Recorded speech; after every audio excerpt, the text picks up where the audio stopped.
Olá, tudo bem? Vamos a mais um entendimento, vamos a mais uma leitura da Palavra do Pai. E a cada vídeo que a gente vai falando desse assunto, Satanás, diabo, na verdade o que a gente está fazendo é passando o entendimento para desfazer os enganos e as mentiras da religião que estão por aí há mais de 1000 anos. Não é coisa de uma semana, duas. Há milhares, há dezenas de séculos. Estamos aí. Porque tudo ocorreu há quase 20 séculos. E desde lá do ano 317, quando diz que Constantino inventou o catolicismo, desde lá para cá, vem-se essa mentiraiada, esses enganos aí. E eles usam essa palavra Satanás, diabo, para poder amedrontar as pessoas, para poder aprisionar as pessoas. Eu quero, nesse vídeo, complementar a live que eu fiz ontem. Então, um complemento a respeito de Satanás. O tema deste vídeo: quem foi o Satanás que Paulo entregou o rapaz que teve relação com a madrasta? Quem foi o Satanás que Paulo entregou o rapaz que teve relação com a madrasta? E eu vou deixar claro, você vê, eu vou ler para você, vou mostrar aqui quem era esse Satanás. Satanás significa opositor, acusador, mentiroso. Satã no hebraico e no grego diabolos, diabo. É isso que é. Nada mais que isso. Nunca Satanás foi um ser de chifre, de cauda, que caiu do céu, um anjo caído, nada disso. Quando nós estávamos na religião, nós também tínhamos esse entendimento. Por quê? Porque nós não éramos livres. Nós éramos conduzidos pelo raciocínio humano de doutrina religiosa. E as doutrinas religiosas que existem nada mais são do que cópias de cópias. As doutrinas religiosas, nenhuma delas é original. Começou lá em 317, quando Constantino fundou o catolicismo romano.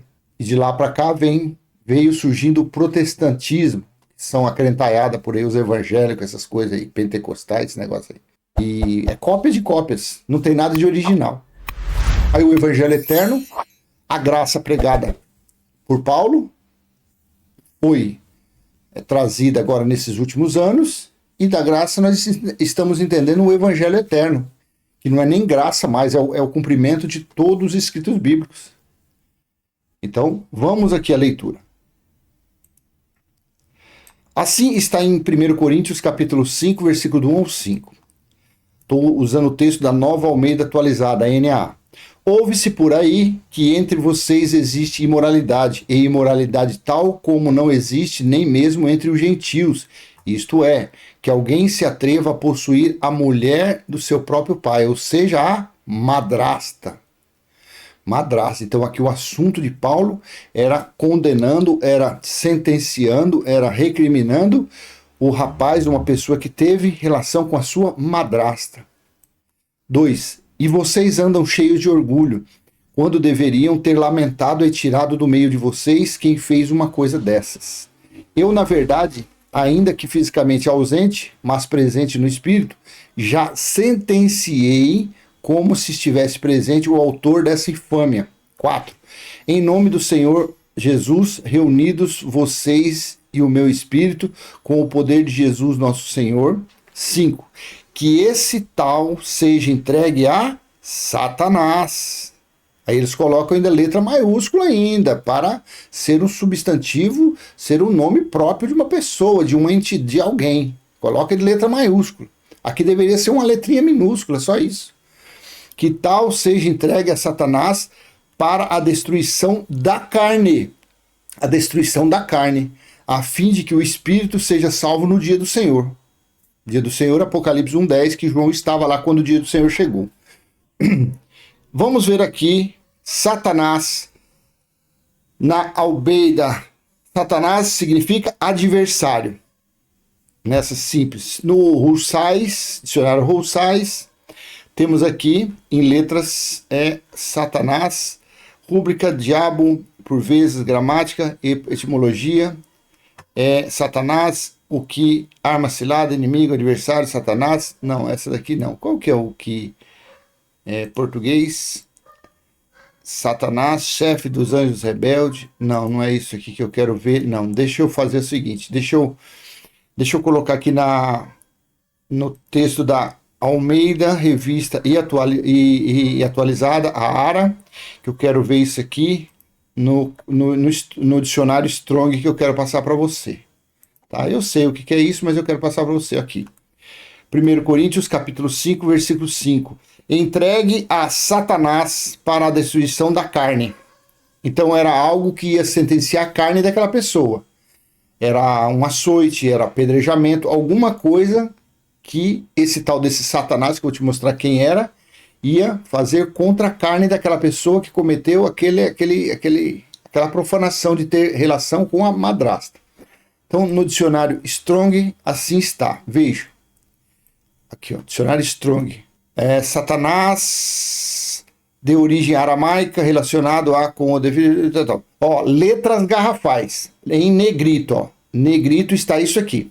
Adversário, alguém que se opõe a outro em propósito ou ação. Como ele é igual a diabo, se você lê, porque Satanás é em hebraico, em grego é diabolos. Se você lê a palavra diabolos, você vai ver que é acusador. Então, Paulo entregou essa pessoa que fez isso a um acusador. A um acusador. Então é um adversário, alguém que se opõe a outro em propósito de medo. Aí vem as letras minúsculas. Você pode ver que as letras garrafais fala que é um adversário, é alguém que se opõe a outro. Ao príncipe, pronto, aí vem o entendimento humano. Ao príncipe dos espíritos maus, o adversário invertebrado de Deus e Cristo. Incita a apostasia de Deus ao pecado, engana os homens pela astúcia. Disse que os adoradores de ídolos pelos seus... Então, aí você vê, o principal eles colocam simplesmente o significado da palavra Satanás. Aí depois aqui embaixo eles colocam a ideia deles. A ideia deles. Quer ver? Deixa eu ver se eu acho aqui uma palavrinha pra gente ver. Diabolos, quer ver? Deixa eu colocar aqui. Diabo. Vou achar qualquer lugar que tem essa palavra aqui. Então o diabo o levou à cidade santa. Deixa eu ver isso aqui no dicionário Strong. Aqui, ó. Diabo, você lê isso aqui. Diabolos. Dado a calúnia, difamador, que acusa com falsidade. Aqui, ó. Diabolos no grego e no hebraico Satã. Satanás. Então, diabolos é acusador. Então, Satanás, ele é adversário, ele é opositor e ele é acusador. Aí vem a metáfora. É uma metáfora. Aqui diabolos, né? Dado a calúnia, difamador, que acusa com falsidade. Caluniador, que faz falsas acusações, que faz comentários maliciosos. Aí tem isso daqui que é uma metáfora, metaforicamente aplicado a pessoas que, por opor-se à causa de Deus, podem ser descritas como agindo parte do demônio. Não tem nada a ver isso aqui, tanto que aqui fala que é uma metáfora. Então o que vale é esse letras garrafais aqui. Diabolos, dado a calúnia, difamador, acusador. Então é alguém que acusa. Então Satanás, como nós sabemos que no hebraico ele significa Satã e no grego diabolos, nós temos que Satanás, ele é adversário, alguém que se opõe a outro propósito, e coloca aqui também acusador, mentiroso, falsificador, tudo é Satanás. Então, voltando aqui no texto da Almeida Revista, Nova Almeida Atualizada, Paulo disse que em nome do Senhor Jesus, reunidos vocês e meu espírito, com o poder de Jesus, que esse tal seja entregue a Satanás para a destruição da carne. Se esse Satanás fosse um Deus espiritual ou inimigo de Deus, não seria somente para destruir a carne, seria para destruir corpo, alma e espírito.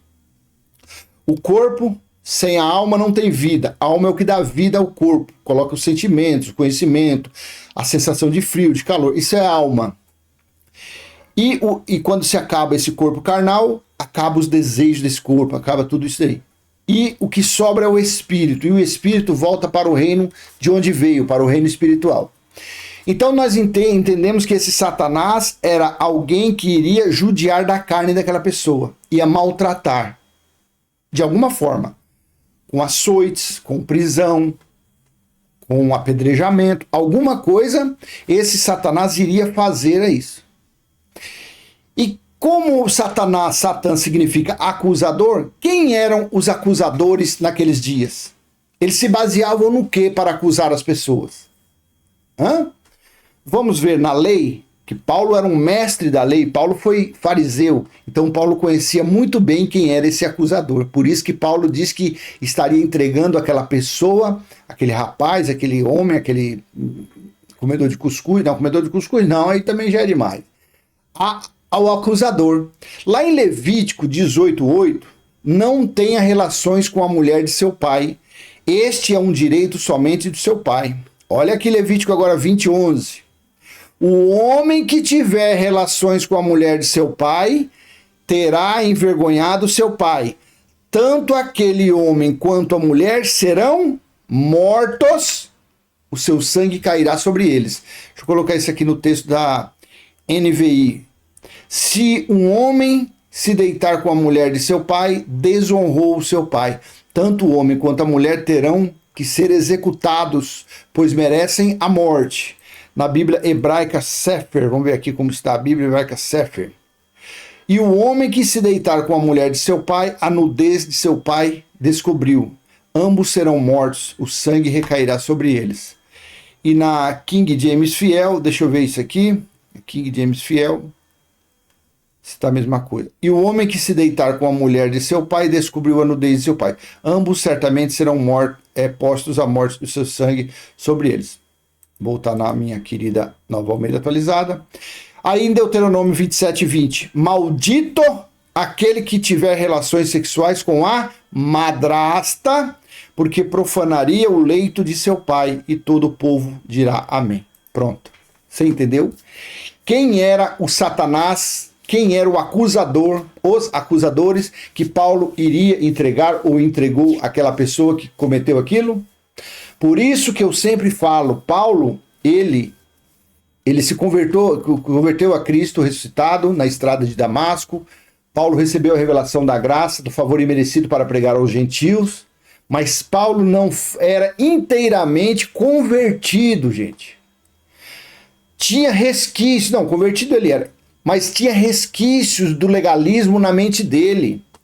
Se ele estivesse em favor imerecido, ele jamais, se ele tivesse 100%, sem resquícios religiosos, sem resquícios da lei, ele jamais iria fazer aquilo. Porque nem Jesus e Yeshua, nos seus dias, Jesus tinha amor, tinha misericórdia, tinha compaixão. Jesus falava com eles: filha, vá, não peque mais. Não, filha, vá, não peque mais. Não, que isso foi acrescentado. Isso aí é a história da traição lá da mulher, e a mulher adúltera que foi acrescentado. Eu tenho um vídeo disso, mas se você quiser a qualquer hora eu falo de novo. A mulher adúltera foi acrescentado. Aquela história nunca existiu na realidade. Então, Jesus tratava as pessoas assim. Paulo não, Paulo sentenciou. Por que Paulo sentenciou? Porque Paulo tinha um legalismo na mente dele. Paulo tinha religiosidade na mente dele. Paulo tinha Moisés na mente dele. Então Paulo pregou maravilhosamente o favor imerecido aos gentios, a graça, mas ele tinha resquícios da lei na mente dele. Então o que ele fez? Ele não usou de compaixão, de misericórdia. Ele não usou de dar mais oportunidade. Não, ele já sentenciou. Eu estou sentenciando, porque afinal de contas, isso ele falou assim, ó, eu já sentenciei. Cadê a sentença? Aqui, ó. No versículo 3, eu, na verdade, ainda que fisicamente ausente, mas presente em espírito, já sentenciei como se estivesse presente. Então, Paulo usou do quê? Do conhecimento que ele tinha, porque ele foi fariseu, mestre da lei, e sentenciou aquele rapaz ao quê? A lei, o acusador, o Satanás. Quem era o Satanás? Era a lei. E essa lei fazia o quê? Ia maltratar a carne. Porque na lei dada a Moisés, quem tivesse relação com a madrasta deveria ser morto, tanto a mulher quanto o homem. Esse foi o Satanás. É simples assim. Então nós estamos aqui para desfazer os enganos, as mentiras de séculos. Isso não é orgulho, não é soberba, isso é uma honra. O Pai ter dado esse conhecimento para nós. Isso é uma honra. Não tem tamanho, não tem preço. Por isso que dai de graça, eu falo aqui de graça, porque eu estou recebendo de graça, eu tenho que passar diante de graça. Dai de graça que você recebeu de graça. Então, olha que coisa linda, né? Quando você começa a analisar isso, você vê que o tal do Satanás, da pombagira, do tranca-rua, que a religião fala, fica enganando. Quantos anos você tem de sinagoga? Você teve? Você ficou sempre, você ouviu que Satanás era um anjo caído de chifre, de cauda? Olha o engano, a mentira, os satanistas que tem por aí. Um famoso jogador de futebol diz que é eu sou satanista. Você é um idiota, você é um retardado, você é um ignorante, não sabe nada de Bíblia, não sabe nada. Tá bom? Então, Satanás, que Paulo entregou, que sentenciou ele para ser entregue a Satanás, nada mais que isso, nada mais foi o legalismo, foi as leis que o acusava, que sentenciava, que prendia, que matava. Foi isso daí. Não foi ser de cauda, ser de chifre, coisa nenhuma, tá bom? Então, eu vou encerrar por aqui. Contribua com aquele joinha, compartilhe, se inscreva no canal, ative o sininho e vamos em frente. Passando o nosso simples e humilde entendimento, quem sabe possa tirar aí pelo menos uma meia dúzia de religioso do engano, tá bom? Até a próxima, tchau, tchau.